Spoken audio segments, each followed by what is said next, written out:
আমরা দেখি যে আসলে ওই ঘোষণাপত্রে কি ছিল। ওই হুম ঘোষণাপত্রে ৬ নম্বর অনুচ্ছেদে ছিল self determination, right two self. জাতিসংঘের ঘোষণাপত্রে ৪ নম্বর অনুচ্ছেদে আরো ছিল স্বায়ত্তশাসন ও নিজস্ব সরকার গঠনের অধিকারের কথা বলা ছিল। ভূমির মালিকানা, ভূমির সীমানা নির্ধারণ ও এর সম্পদের অধিকার। অনুচ্ছেদে বলা হয়েছে এই ভূমির কৌশল নির্ধারণেরও অধিকার থাকবে তাদের।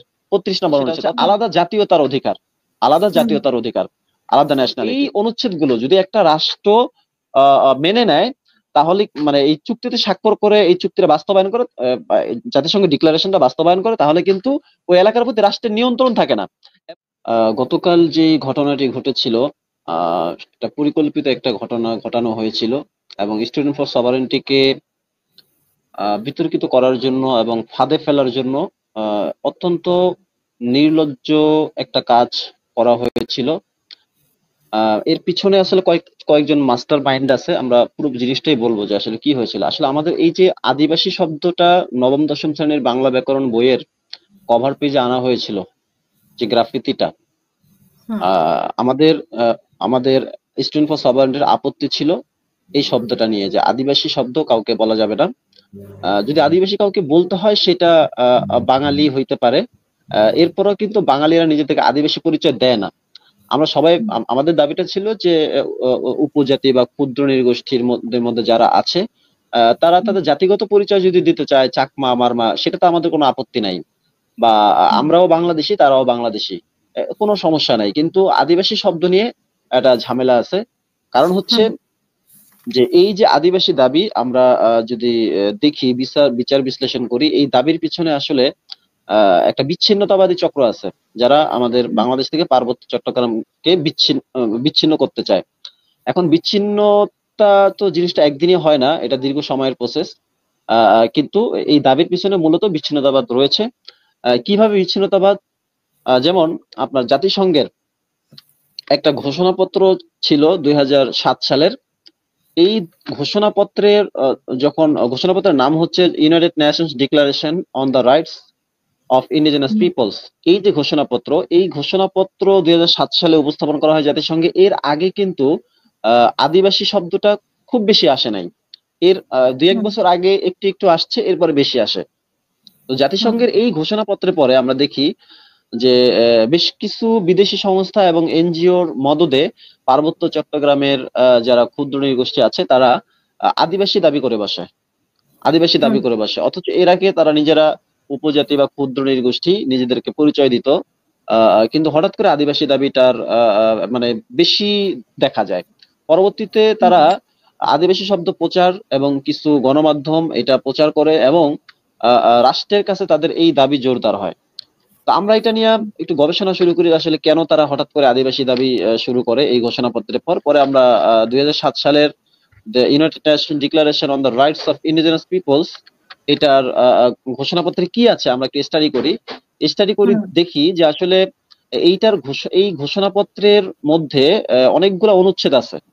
এই হুম অনুচ্ছেদের মধ্যে মানে কিছু অনুচ্ছেদ খুবই বিতর্কিত। এটা শুধু বাংলাদেশে আমাদের কাছে বিতর্কিত তা না, ওয়ার্ল্ড ওয়াইড বিতর্কিত। হুম বিতর্কিত হওয়ার কারণে আমেরিকা, যখন এটা উপস্থাপন করা হয়, আমেরিকা, কানাডা, নিউজিল্যান্ড সহ বেশ কিছু রাষ্ট্র তখন এতে সাইন করে নাই। কারণ আমেরিকায় রেড ইন্ডিয়ানরা আছে, আদিবাসী, এবং নিউজিল্যান্ডেও কিছু আছে, অস্ট্রেলিয়ায় কিছু আছে। তো তারা এতে সাইন করে নাই। ঠিক একইভাবে বাংলাদেশও করে নাই, কারণ বাংলাদেশে কোনো আদিবাসী নাই। হ্যাঁ, যে কারণে বাংলাদেশে হুম সাইন করার আসলে এখানে কোনো প্রয়োজন ছিল না। তো হুম ও, তো এখানে যে ধারাগুলো আসলে বিতর্কিত ছিল, এই ধারাগুলো যদি একটা রাষ্ট্র বাস্তবায়ন করে, তাহলে ওই আদিবাসী অঞ্চলের প্রতি রাষ্ট্রের যে একটা নিয়ন্ত্রণ, যেমন আমার উপর রাষ্ট্রের নিয়ন্ত্রণ আছে, একজন রাষ্ট্রের নাগরিক হিসেবে আমার উপর নিয়ন্ত্রণ আছে, বা আমি যেখানে হুম থাকি এই এলাকার প্রতি, ল্যান্ডের প্রতি, ল্যান্ডে যারা আছে বসবাস করে, প্রত্যেকের প্রতি রাষ্ট্রের একটা নিয়ন্ত্রণ আছে। কিন্তু আদিবাসী স্বীকৃতি যদি কাউকে দেওয়া হয়, সেই ল্যান্ড, সেই জায়গার মানুষের ভিতরে রাষ্ট্রের নিয়ন্ত্রণটা থাকে না বললেই চলে। এবং এই হুম আদিবাসী, বাংলাদেশে আদিবাসীর যে বিষয়টা প্রচার হচ্ছে, এটার মানে মানে হচ্ছে এক ধরনের সেপারেশন, অর্থাৎ পার্বত্য চট্টগ্রামকে সেপারেশন করা। আপনারা দেখবেন গতকালও যে ক্ষুদ্র নৃগোষ্ঠীরা যে মিছিল নিয়ে এসেছিল ঢাকা বিশ্ববিদ্যালয় থেকে এনসিটিভি বরাবর, সেখানে আমরা বেশ কিছু বিতর্কিত আহ আপনার বিতর্কিত কিছু দেখেছি, যেখানে লেখা ছিল সেপারেশন, মানে সেপারেশনের কথা হুম লেখা ছিল, তারা সেপারেশন চায়। আচ্ছা, হুম চলুন আমরা দেখি যে আসলে ওই ঘোষণাপত্রে কি ছিল। ওই হুম, ঘোষণাপত্রে 6 নম্বর অনুচ্ছেদে ছিল self determination, right two self determination, অর্থাৎ আত্মনিয়ন্ত্রণের অধিকারের কথা বলা ছিল। তো আত্মনিয়ন্ত্রণ জিনিসটা কি, মানে নিজেদের নিজেরা নিয়ন্ত্রণ করবে, অর্থাৎ হয় স্বায়ত্তশাসন অথবা স্বাধীনতা, কোনো একটা কিছু। আচ্ছা, এরপরে আপনার জাতিসংঘের ঘোষণাপত্রে 4 নম্বর অনুচ্ছেদে আরো ছিল স্বায়ত্তশাসন ও নিজস্ব সরকার গঠনের অধিকারের কথা বলা ছিল। আচ্ছা, হুম, হুম, এরপরে আপনার অনুচ্ছেদ 26-এ ছিল ভূমির মালিকানা, ভূমির সীমানা নির্ধারণ ও এর সম্পদের অধিকার। অর্থাৎ হুম, আপনার যে ডিক্লারেশনটা জাতিসংঘ, সেখানে সেই জায়গার যে ভূমি আছে, জমি জমা ভূমি ইত্যাদি, এটার সীমানা নির্ধারণ করবে আদিবাসী দের মধ্যে যারা গভর্নমেন্ট থাকবে তারা। এরপর সম্পদের অধিকারও তাদের, রাষ্ট্রের এই সম্পদের কোনো মালিকানা নাই। আচ্ছা, এরপরে 32 নম্বর অনুচ্ছেদে বলা হয়েছে এই ভূমির কৌশল নির্ধারণেরও অধিকার থাকবে তাদের। 32 নম্বর অনুচ্ছেদ, অর্থাৎ হুম, কৌশল নির্ধারণ বলতে মানে এই ভূমিতে কে থাকতে পারবে, কে থাকতে পারবে না, কে আসতে পারবে, কে যেতে পারবে, কে যেতে পারবে না, কে হুম, আসতে পারবে না, এই পুরো জিনিসটা তারা নিয়ন্ত্রণ করবে আদিবাসী অঞ্চলে। হুম, এরপরে দেখেন বা অনুচ্ছেদ 6, অনুচ্ছেদ 6-তে আরেকটা জিনিস আছে, সেটা হচ্ছে আলাদা জাতীয়তার অধিকার। আলাদা হুম, জাতীয়তার অধিকার, আলাদা ন্যাশনালিটি। তো আপনারা দেখবেন যে পার্বত্য চট্টগ্রামের অলরেডি যারা বিচ্ছিন্নতাবাদী এবং বিচ্ছিন্নতাবাদী না, একটা গ্রুপ হুম, তো বিচ্ছিন্নতাবাদী, সবাই তো বিচ্ছিন্নতাবাদ চায় না, কিন্তু হুম, বুঝে হোক না বুঝে হোক সবাই একটা আলাদা একটা জাতীয়তাবাদ নিয়ে আসছে, সেটা হচ্ছে যুম্ম জাতি। যুম্ম হুম, জাতি। আমরা কিন্তু এর আগে যখন আরো প্রায় 3 মাস 4 মাস আগে যখন আমরা এই বিষয় নিয়ে পার্বত্য চট্টগ্রামে একটা অস্থিতিশীল তৈরি হয়েছিল, তখন স্টুডেন্ট ফর সভারেন্টি বেশ কিছু কার্যক্রম করেছে ঢাকা বিশ্ববিদ্যালয়ে। তখন আমাদের 7 দফা দাবি ছিল। ওই 7 দফা দাবির মধ্যে একটা ছিল যে জাতীয়তা বাংলাদেশী। সেটা হুম, একজন বাঙালি হতে পারে, একজন ক্ষুদ্র নৃগোষ্ঠী হতে পারে, বা উপজাতি যেই হোক হুম, না কেন, এটা বাংলাদেশী হবে। এটা যুম্ম জাতীয়তাবাদ, এটা রাষ্ট্রদ্রোহী কথাবার্তা। অর্থাৎ হুম, তারা ওই যে সেপারেশনের, যুম্ম জাতীয়তাবাদ বলে একটা সেপারেশনের দিকে যেতে চায় আর কি। আচ্ছা, হুম, এরপরে দেখেন অনুচ্ছেদ 30, অনুচ্ছেদ 30-এ আছে সেনাবাহিনী উচ্ছেদের অধিকার। অর্থাৎ আদিবাসী হুম, অঞ্চলের গভর্নমেন্ট যদি চায় যে তার অঞ্চলে সেনাবাহিনী থাকতে পারবে না, তাহলে সেনাবাহিনীকে, হুম, রাষ্ট্রকে সেনাবাহিনীকে উইথড্র করে নিতে হবে। অর্থাৎ হুম, ওই অঞ্চলে আদিবাসীর যারা আছে দায়িত্বশীল, তারা যদি চায় যে সেনাবাহিনী থাকবে না, তাহলে সেনাবাহিনী ওখানে থাকতে পারবে না। এরপরে ওই ডিক্লারেশনের 39 নম্বর অনুচ্ছেদে আছে দেশি বিদেশি আর্থিক ও প্রযুক্তিগত সহায়তা পাওয়ার অধিকার। দেশি হুম, বিদেশি আর্থিক ও প্রযুক্তিগত সহায়তা পাওয়ার অধিকার। অর্থাৎ এই অনুচ্ছেদে বলা হয়েছে আদিবাসী অঞ্চলের গভর্নমেন্ট যদি চায়, তাহলে স্টেট বা রাষ্ট্রের অনুমতি ছাড়াই তারা বিদেশের সাথে চুক্তি করতে পারবে, প্রযুক্তিগত চুক্তি, আর্থিক চুক্তি, এটা করতে পারবে। আচ্ছা, হুম, এরপরে 42 নম্বর অনুচ্ছেদে আছে জাতিসংঘের হস্তক্ষেপ। হুম, জাতিসংঘের হস্তক্ষেপের কথা বলা আছে। অর্থাৎ যদি আদিবাসী অঞ্চলের সাথে এবং রাষ্ট্রের সাথে কোনো ঝামেলা হয়, তাহলে সেটার একটা ফায়সালা করবে হচ্ছে জাতিসংঘ। ইউনাইটেড নেশন সেটার একটা ফায়সালা করবে, এটা 32 নম্বর অনুচ্ছেদে আছে। এখন আমি আরো হুম, অনেকগুলো অনুচ্ছেদ আছে, আমি গুরুত্বপূর্ণ কয়েকটা অনুচ্ছেদের কথা বললাম। দেখেন এই যে মানে অনুচ্ছেদগুলো, এখানে কিন্তু যারা আদিবাসী তাদেরকে এক ধরনের সুপার রাইটস দেওয়া হয়েছে।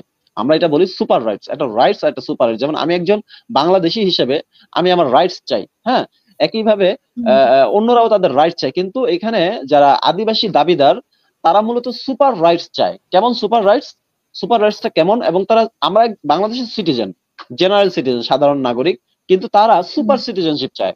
সেটা কেমন, হুম, সেটা হচ্ছে আপনার যেমন 1997 সালে যে চুক্তিটা হয়েছে, পার্বত্য হুম, চট্টগ্রাম চুক্তি, সেই শান্তি চুক্তি। চুক্তিতে শান্তি চুক্তি বলাটা আসলে নামে শান্তি মানে চুক্তি বলা হলো, এটা হয় আর মূলত কি, নামটা বলা হয় হ্যাঁ শান্তি বলা চুক্তি। হয়, হুম, কিন্তু আসলে এটা একটা অশান্তি চুক্তি। হুম, এটা একটা অশান্তি চুক্তি, যেই চুক্তির ফলে ওই এলাকার যারা বাঙালি জনগোষ্ঠী আছে এবং ক্ষুদ্র নৃগোষ্ঠী আছে, তাদের মধ্যে একটা বিরোধ চলমান হুম, এখনো আছে, এবং তারা এই চুক্তিতে যতদিন থাকবে ওই এলাকার বৈষম্য নিরসন হবে না, এবং ওই এলাকায় কখনোই শান্তি প্রতিষ্ঠিত হবে না। কারণ একটা অঞ্চলের মানুষকে আপনি তার ন্যায্য অধিকার, তার ন্যায্য সুবিধা থেকে বঞ্চিত করে কখনোই একটা এলাকায় শান্তি প্রতিষ্ঠিত করা যায় না। কেন ওই চুক্তিতে কি ছিল, আপনার যেমন ওই হুম, চুক্তিতে অনেকগুলা ইয়া ছিল, এর মধ্যে একটা হচ্ছে যেমন পার্বত্য চট্টগ্রাম বিষয়ক একটা মন্ত্রণালয় হবে, সেখানে হুম, যে মন্ত্রী হবে সে হবে একমাত্র উপজাতি, সেখানে হুম, কোনো বাঙালি মন্ত্রী হইতে পারবে না। হ্যাঁ, হুম, মানে একই অঞ্চলে কিন্তু রাঙামাটি, খাগড়াছড়ি, বান্দরবন, যেমন রাঙামাটির কথাই যদি ধরি, যে রাঙামাটিতে একজন ওই জায়গার স্থানীয় একজন উপজাতি, আরেকজন হচ্ছে স্থানীয় বাঙালি, দুজনই এলাকার লোকাল স্থানীয় নাগরিক। হুম, কিন্তু ওই যে উপজাতি সে পার্বত্য চট্টগ্রাম বিষয়ক যে মন্ত্রণালয় আছে সেইটার মন্ত্রী সে হতে পারবে, কিন্তু বাঙালি পারবে না। এখন বলেন মানে এটা কি বাঙালির সাথে বৈষম্য না?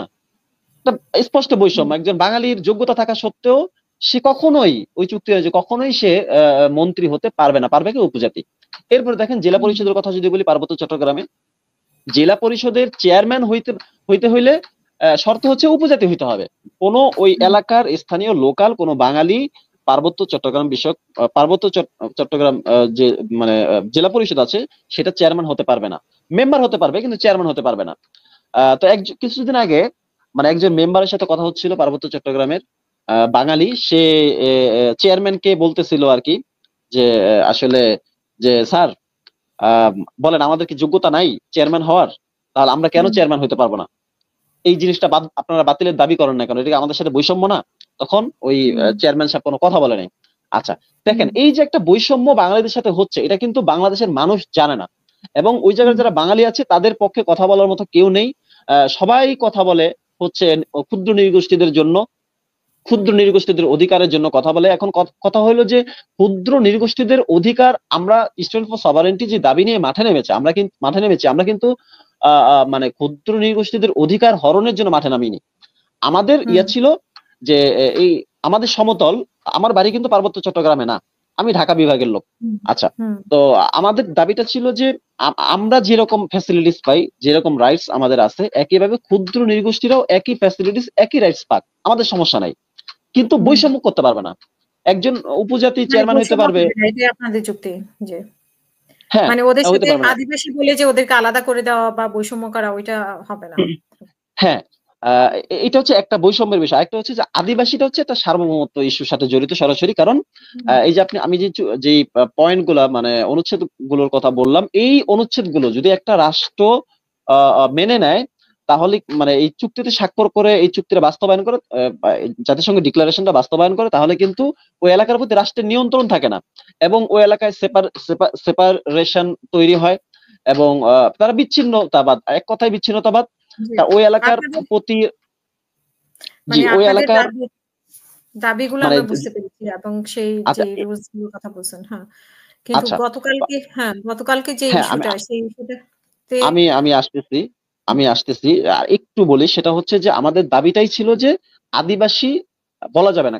কারণ হচ্ছে কি, তারা যদি আদিবাসী হইতো, ক্ষুদ্র নৃগোষ্ঠীরা যদি আদিবাসী হতো, আমরা আদিবাসীর স্বীকৃতির কথা বলতাম।